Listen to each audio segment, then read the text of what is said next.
located Rosenthal from the LOX program and the standard libraries. Although I'm actually here on the auspices of the Internet Archive. For those of you who don't know me, I'm a Londoner. I moved to the US 30 years ago to work for the Andrew Project on the ENAM. And it was run by Jim Morris.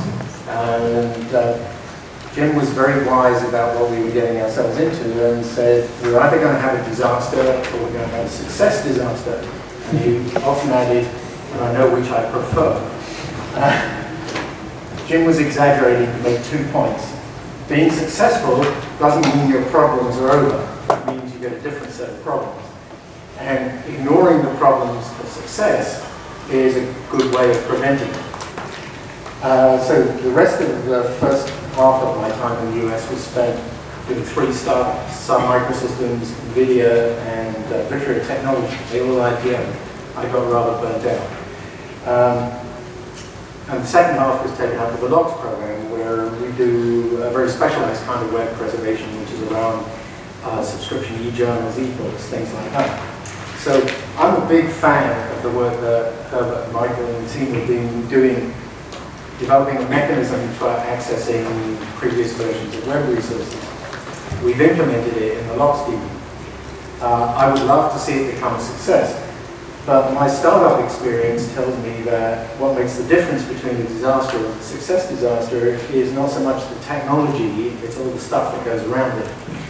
So this talk is in 2 parts. The disaster part is about all the things that about the user experience of Memento that might prevent it from being a success at all.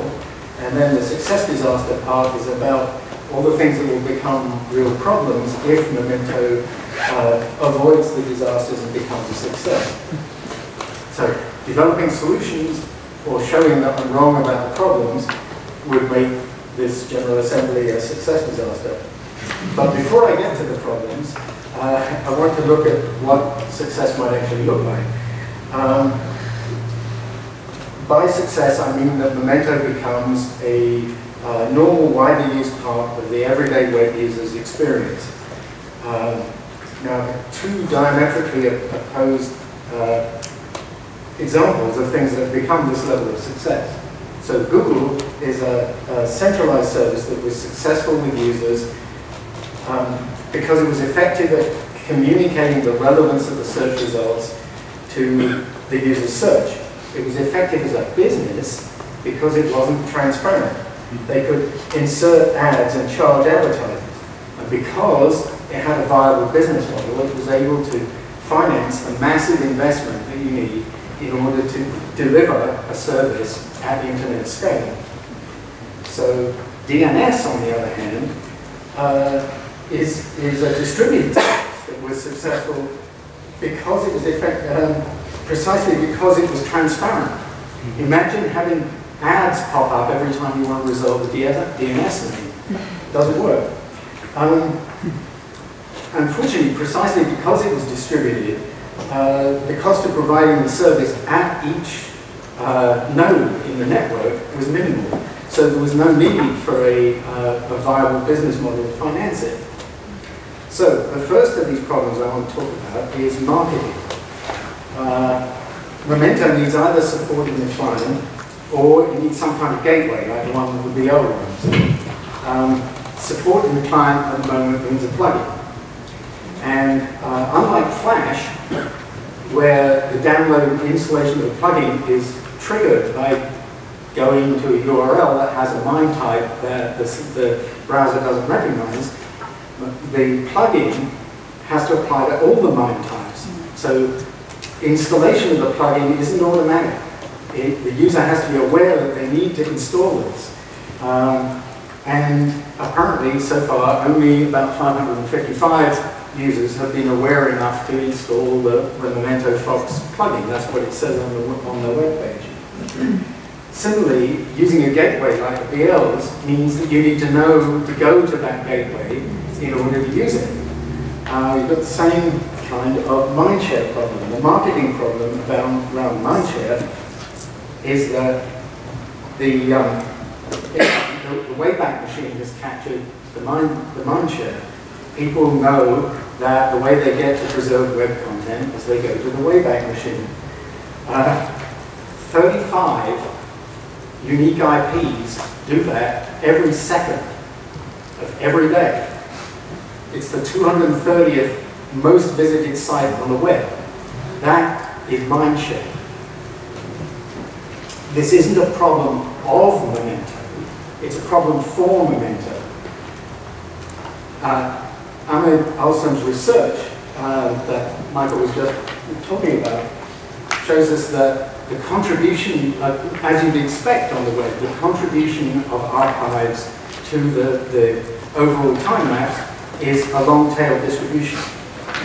Now, potentially, Memento can capture and aggregate that long tail and deliver value that competes with the Internet Archive's value. But in order to do that, it has to recruit a lot of archives. So what other problems will the user encounter? Well, first, archives can be wrong about what they contain. My canonical example of this is the defunct journal Graph. 4 archives that I know of claim to preserve Graph: the Internet Archive, Portico, the KB, and Clocks. So if I visit the Internet Archive's version, what I get is this page. An archive full of pages refusing to supply the requested content without payment may accurately reflect the state of the web, but it isn't a very positive user experience. So if you visit the Clocks Archives version, you get this, which is kind of what the user wanted. The problem here is soft 403s. Websites returning a refusal to supply content with a 200 OK rather than a 403 forbidden or a 401 unauthorized, or what they really mean is a 402 payment required. So it's really hard for an archive to figure out that this page that, the Internet Archives page that came back with 200 OK, isn't actually content worth preserving. The Clocks have called it the real content because we had an agreement with the publisher that it was okay for us to collect it. Now, general web archives can't do that. Our code contains all sorts of custom per-site login page detectors to detect when we're being refused access when we should get it. And this isn't something that general web archive can do either. The incentives for a website to return the correct error code are pretty much non-existent. In fact, the real incentive is to return a 200 OK. So this problem happens on 404s as well, which is, makes things really difficult. Even if the archive contains the content you want, like the KB does, you may get something like this page. This isn't special to the KB. Most national archives have similar restrictions on the copyright deposit. So there are 2 choices. Should these pages be not included in the time maps that the user sees, which avoids all sorts of frustration for the users, but increases the dominance of the Wayback Machine, and obscures the web, the extent to which, as Michael's been measuring, the extent to which the web's actually being preserved, which is something we want to know.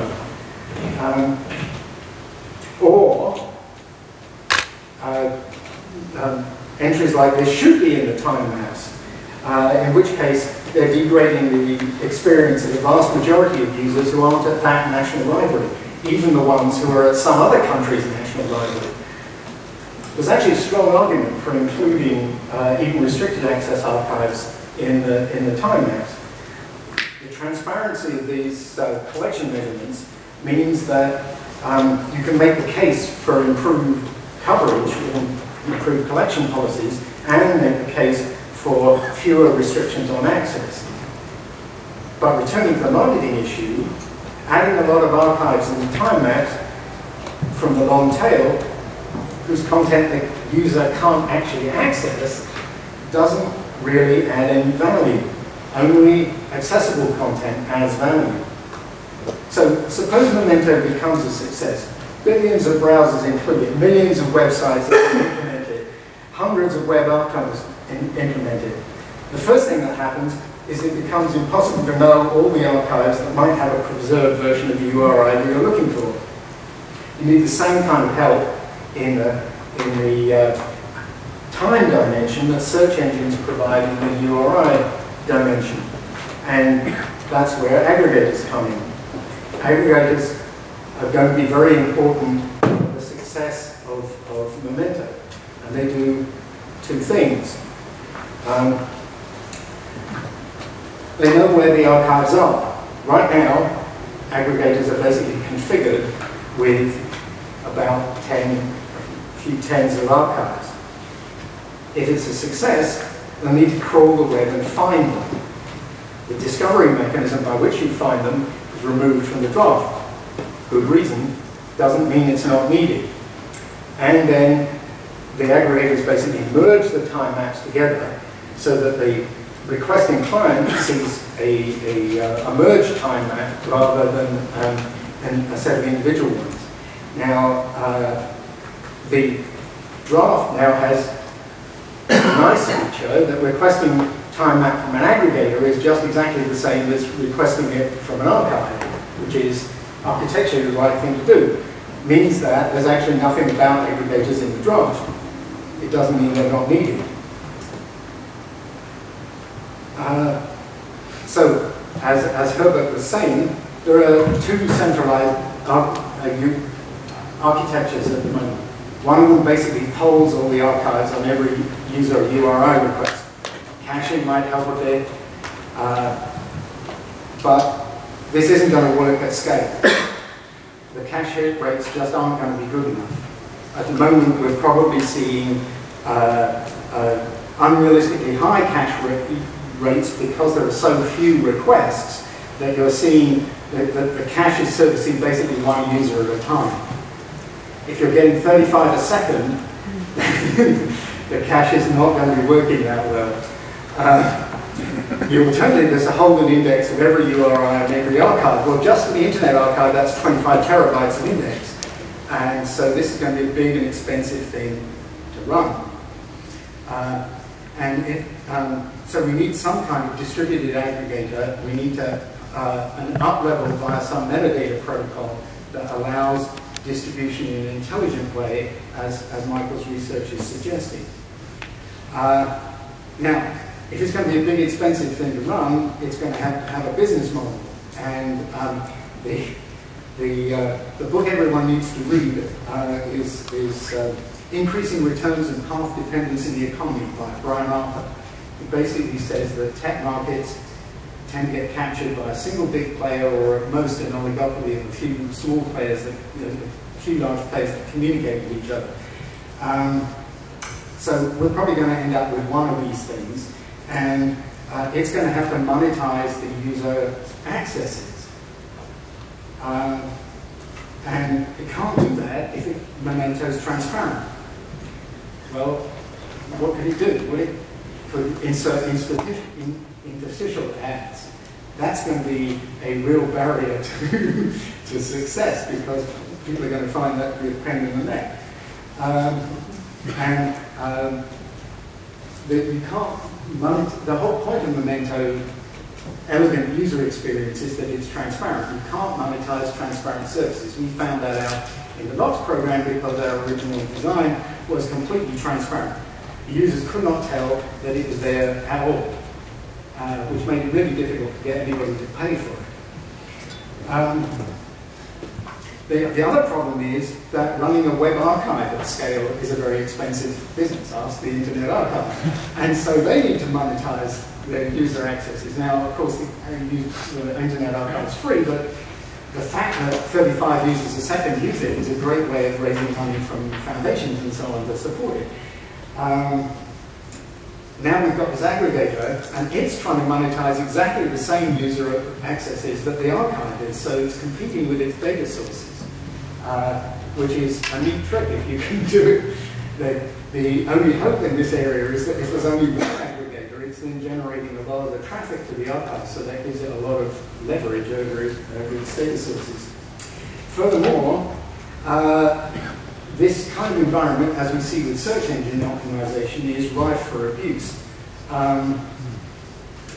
The archives will gain it in search of customers, and the result is an expensive arms race. You can imagine blackarchive.org spamming the time map, claiming it has every URI every second, and capturing all the traffic and inserting ads for one simple trick to do whatever. And so we need to think about defenses for the Memento protocol, which we haven't done. Yeah.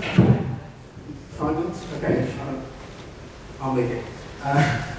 So the defenses that Google and social media and so on deploy depend a lot on reputation. And the aggregator is in a weak position to do this. Doesn't actually know if the content that it redirected to was actually accessed at all. The time map points to the archive, not back to the aggregator, so that it can find that out. And it doesn't even know whether the user could access the content that it's pointing at because of the problem of restricted access. The aggregator doesn't know if the content was useful. If Memento, there's no place to put the thumbs up, thumbs down icons. So you can't, for example, get feedback that this archive is full of search 403s. And then it's hard for the aggregator to signal that even if it knew the value of the content, it's hard for it to signal that because it's pretty sure that the user wants to see the results in time order.